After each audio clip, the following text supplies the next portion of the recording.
I'm a 38-year-old man, and I've been married to my wife, Arya, for 15 years. We have 2 kids, Jamie, who's 16 and in 10th grade, and Mia, who's 8 and in 3rd grade. Both our kids are bright students, and I've always been proud of them. Arya and I met when we were in college. She was studying nursing, and I was working on my business degree. We hit it off immediately, bonding over our shared love for outdoor activities. After graduation, Arya started working as a nurse at the local hospital, and I landed a job at a marketing firm. We dated for 2 years before tying the knot. Our early years of marriage were blissful. We were young, in love, and excited about building a life together. When Jamie was born, it felt like our family was complete. Arya took a break from nursing to focus on raising our son. 3 years later, we decided to have another child, and Mia came into our lives. As the kids grew older, Arya decided to return to work part-time. She loved being a nurse, and I supported her decision. We managed to balance our careers and family life pretty well. Weekends were always reserved for family time. We'd often go to our farmhouse, which we bought as a getaway place 5 years ago. The kids loved fishing in the nearby lake, and we'd spend hours playing board games or just talking. Life was good, and I felt blessed. Arya was not just my wife, but my best friend. We shared everything, from our daily work stories to our deepest fears and dreams. I thought I knew everything about her, but I was wrong. It all started about 2 months ago. I came home from work one day and found Arya giving herself an injection. Naturally, I was concerned and asked if she was feeling unwell. She brushed it off, saying it was just a cobalamin injection for energy boosting. Given her background as a nurse, I didn't think much of it at the time. However, over the next few weeks, I noticed subtle changes in Arya's behavior. She seemed more withdrawn, often lost in thought. Our conversations became shorter, and she started spending more time alone in our bedroom. I chalked it up to work stress or maybe some health issues she wasn't ready to discuss yet. Then, about 3 weeks ago, Jamie came to me with a worried look on his face. He said, "Dad, I think something's wrong with Mom. She's been acting strange, and I've seen her taking injections more often." His words sent a chill down my spine. I realized I couldn't ignore the signs anymore. I decided to take a week off work to stay home and figure out what was going on with Arya. The next day, I went to the office as usual, but returned home after just 2 hours, having arranged for leave. I used my spare key to enter the house quietly, not wanting to disturb Arya if she was resting. Nothing could have prepared me for what I saw when I opened our bedroom door. Arya was in bed with another man. They scrambled to cover themselves when they saw me. The man, whoever he was, grabbed his clothes and bolted out of the house before I could even process what was happening. I stood there, frozen, staring at Arya. She started rambling, trying to explain, but I couldn't hear anything over the roaring in my ears. My wife, my best friend, the mother of my children, had betrayed me in the worst possible way. When I finally found my voice, I asked her what was going on. She broke down, admitting that she had been using drugs and that this was just a moment of weakness. I couldn't believe what I was hearing. Drugs? Cheating? This wasn't the Arya I knew and loved.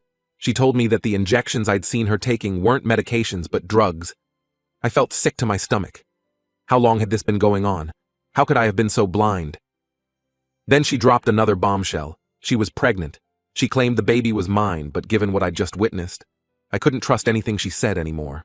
I demanded a paternity test. The next few days were a blur.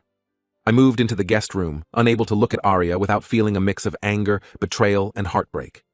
We told the kids we were going through some adult problems and tried to keep things as normal as possible for them. When the paternity test results came back, my world shattered all over again. I wasn't the father. Arya begged for forgiveness, offering to abort the baby and swearing she'd never cheat again. But the trust was gone. I couldn't look at her without seeing her in bed with another man. I filed for divorce. It wasn't an easy decision, especially considering our kids, but I couldn't stay in a marriage built on lies. Arya moved out to stay with her parents. I hired a maid to help look after the kids while I was at work, and I've been doing my best to give them extra attention and love. It's been tough explaining the situation to Jamie and Mia. They're confused and hurt, and it breaks my heart to see them struggling. I'm trying to be both mother and father to them now, but it's not easy. I'm still processing everything that's happened. Some days, I wake up hoping it was all a bad dream. But then reality hits and I have to face another day in this new, broken version of my life. I don't know what the future holds, but I'm determined to be strong for my kids.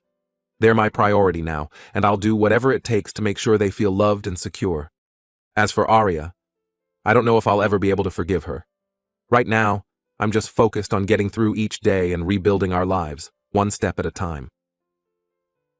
First update. It's been about 6 months since I discovered Arya's infidelity and drug use, and subsequently filed for divorce. These months have been a roller coaster of emotions and challenges, but I'm slowly finding my footing in this new reality. Arya hasn't made things easy. For weeks after moving out, she called incessantly, begging for forgiveness and another chance. I had to block her number for my own peace of mind. She then started showing up at my workplace, causing scenes that were embarrassing and disruptive. My boss was understanding, but I could tell my colleagues were gossiping. I finally had to tell both sets of parents what had happened. My parents were devastated but supportive. They've been a great help with the kids, often coming over to babysit or just spend time with them. Arya's parents, on the other hand, were a different story. They couldn't believe their daughter would do such a thing and initially blamed me for not taking better care of her. They demanded that I give Arya visitation rights to see the kids. I stood my ground. I told them in no uncertain terms that I wouldn't allow a drug addict near my children. It might sound harsh, but my kids' safety and well-being come first. This led to a huge falling out with Arya's parents.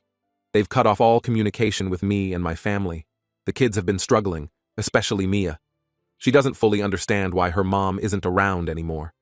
Jamie, being older, has a better grasp of the situation, but I can see the hurt and confusion in his eyes. I've arranged for them to see a child psychologist to help them process everything.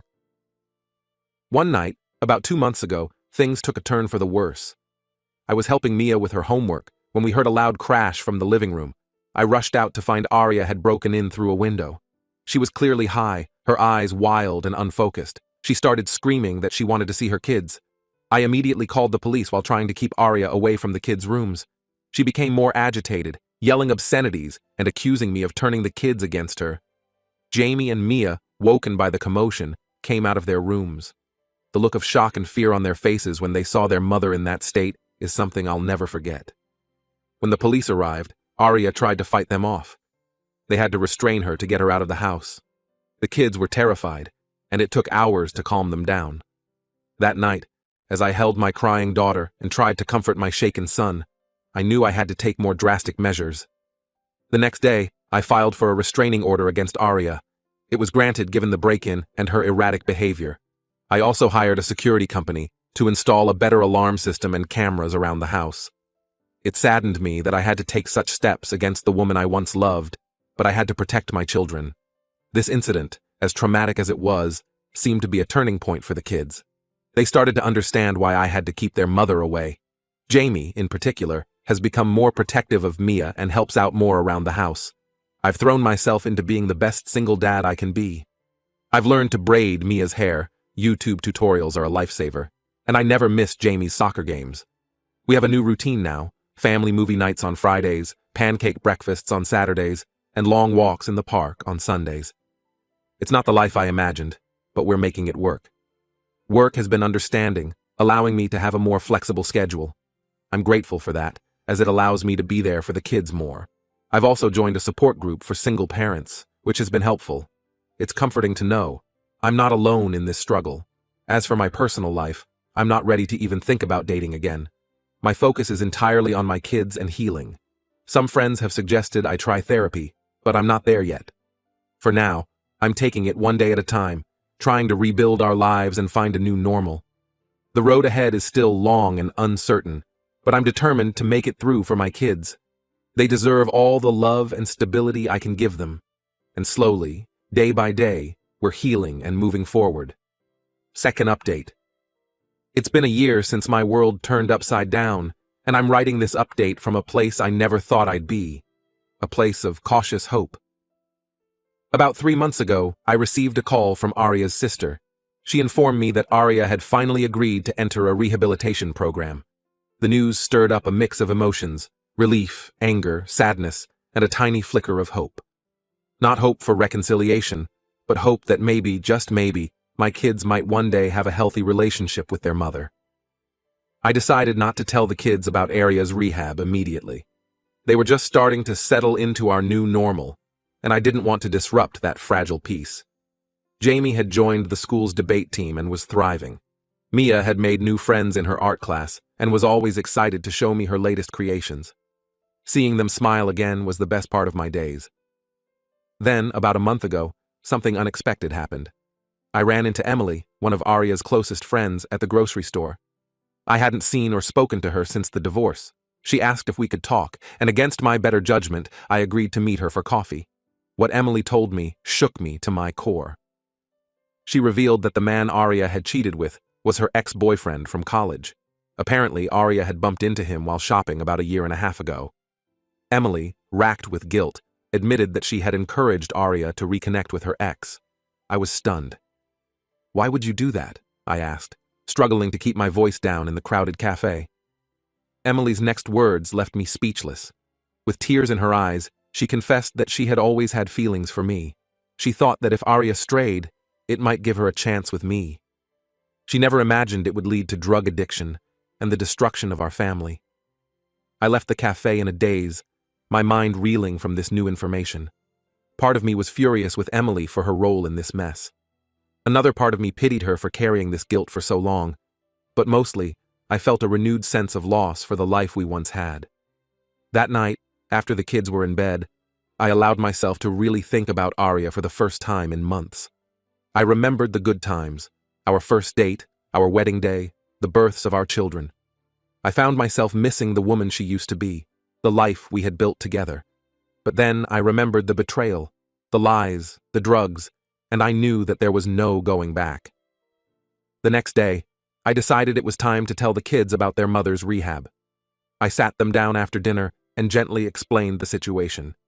Jamie, ever the pragmatist, asked if this meant they would be seeing their mom soon. Mia's eyes lit up at the possibility. I had to carefully explain that rehab was just the first step, and that we would have to wait and see how things progressed. As for me, I'm still processing everything. The revelation about Emily and Aria's ex added a new layer of complexity to an already complicated situation. I've cut off all contact with Emily. Her actions, no matter how remorseful she might be now, played a part in destroying my family. I still have no intention of reconciling with Aria. The trust is gone, and I don't think it can ever be fully rebuilt. But I'm starting to think about the possibility of co-parenting in the future, if Aria can stay clean and prove herself responsible. For now, I'm continuing to focus on the kids and myself. I've started jogging in the mornings. It helps clear my head and gives me some much-needed alone time. I'm also considering taking up painting. Mia's enthusiasm for art has sparked an interest in me, and I think it might be therapeutic. Life is still challenging, but it's getting better. The kids are resilient, and seeing them adapt and thrive gives me strength. I'm not the same person I was a year ago. I'm stronger, more cautious, but also more appreciative of the good things in my life. As we move forward, I'm hopeful for what the future might bring. Not a return to the past, but something new and potentially beautiful. In its own way. Only time will tell. Third update. Another 6 months have passed, and life continues to evolve in ways I never expected. The kids and I have settled into a comfortable routine, and there's a sense of stability in our home that we haven't felt in a long time. Aria completed her rehab program 3 months ago.